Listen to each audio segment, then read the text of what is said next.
Hello, this video I'm going to be talking about inequalities and their graphs. We'll start by writing some inequalities. So given these words here, all real numbers p greater than or equal to 1.5, that just means p is greater than or equal to, so that's that symbol, 1.5. So there's a few different symbols we have here. If I write x is less than 5, that means is less than. I could write x is greater than 4, and that means is greater than. I could write m is greater than or equal to 3, so that's greater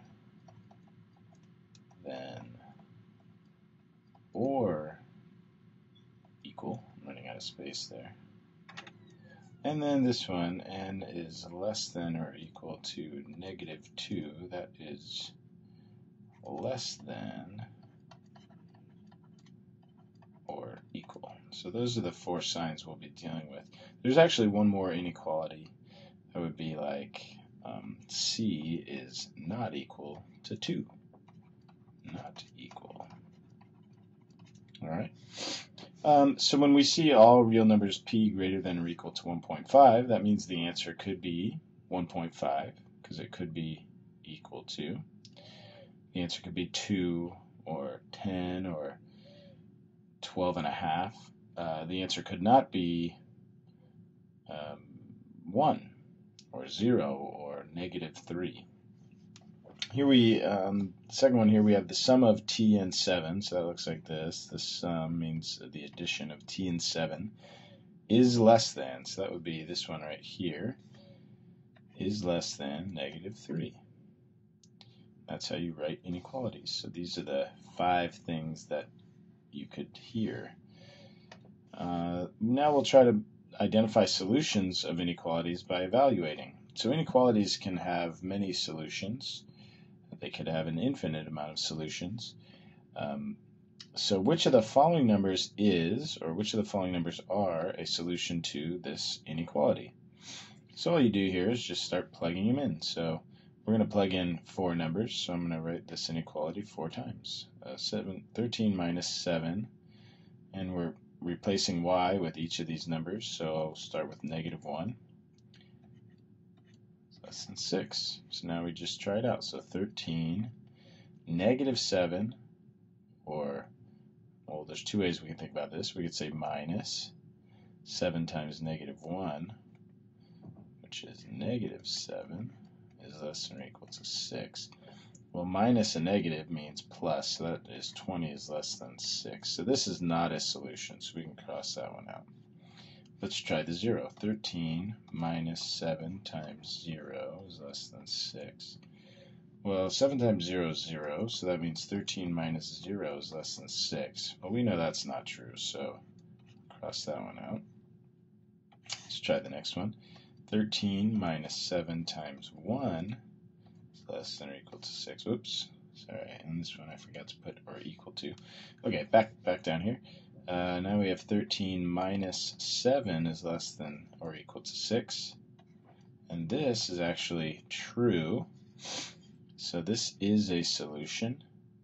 And let's try the last one under here. So we have 13 minus 7 times 3 is less than or equal to 6.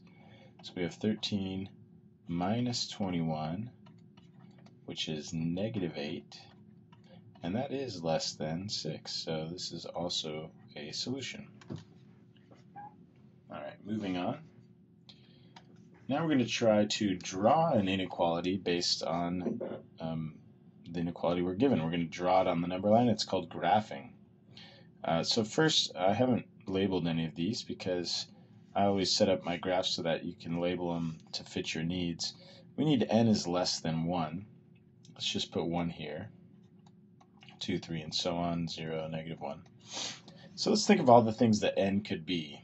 N could be 0, and n could be -1 and -2 and forever to the left on the number line, right?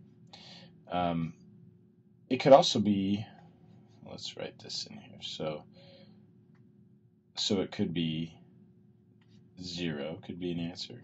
That's part of the graph, right? It could be -1. Can it be 1? No, it can't be 1. Can it be 1/2? Sure, it could be 1/2, or 1/4, or 3/4, or it could be -1/2, or it could be -1 1/3. So all these things work, and so mathematicians decided, well, we need to have a way to show that all of this stuff works. And so what they do is they shade it. So they say, well, everything to this side works. And I'm even going to shade the arrow showing it continues to work forever and ever and ever to the left on the number line. -1,000,000 fits this description.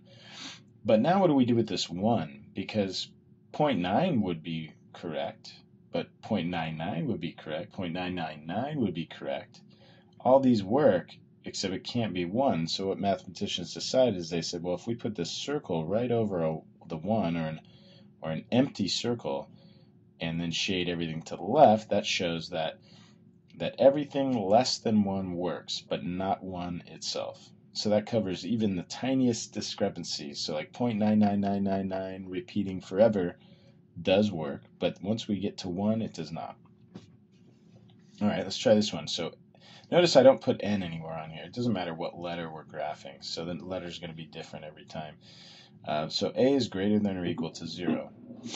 So let's say we'll just put the 0 here so I don't have to shade too much. So here's the negatives. We've got 1, 2, 3, 4 on this side. So what works? A is greater than or equal to 0. Well, 1 works, and 2 works, and 3 works, and everything in between there. So we know we're going to have to do some shading here.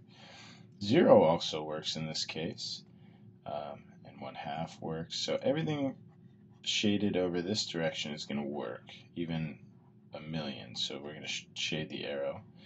Now, this is different than this one. Over here we put an empty circle on the thing because it could not actually be equal to 1. In this case, it can be equal to 0, so instead of an empty circle, we're going to put a filled-in circle. Okay, so it's similar to this one, except instead of empty, it's filled in. So when it can be equal, you fill it in. Now let's do f is greater than -3. So let's put -3 right here. -2, -1, 0, 1, and we have -4, -5. So here we have f is greater than -3. Well, what's greater? Greater would be everything to the right of -3, but not including. So we're going to put an empty circle on -3. We're going to shade everything to the right. Okay. Now we have, this looks a little switched around, right? X, -2 is greater than or equal to x. Okay. Let's put -2 right here. Notice I set up my graph so that I don't have to do too much shading, right? If I had put the 0 here and shaded all there, it's just a bunch of extra work for me. So just do it like this. So x has to be, we can either think of it in this way, or we can switch the sides, right? Either way, x has to be on the less than side. So I've just kind of switched everything around. So x is less than or equal to -2. I didn't save myself any work here. So here's -2. It can be equal, so we're going to fill in that circle, and then it's everything smaller than -2, and that's to the left side. So we're just going to shade everything over there, all this stuff. And that's it. All right.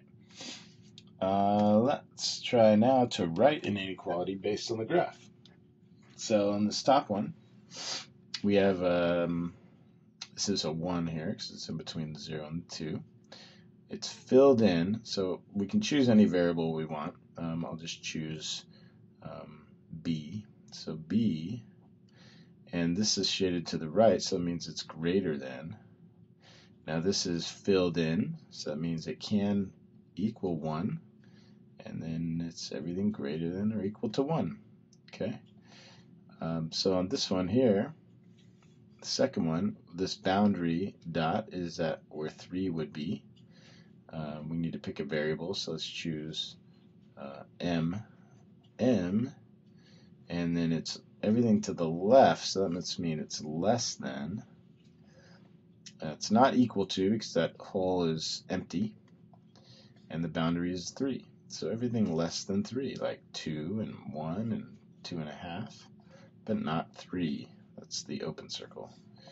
Okay, this last one here, let's pick a variable. How about f, and it's everything to the left, so it's less than. It's a filled in circle, so it can equal the boundary, and the boundary is -2, so it's everything smaller than or equal to -2. And that's it for the video for tonight. Goodbye.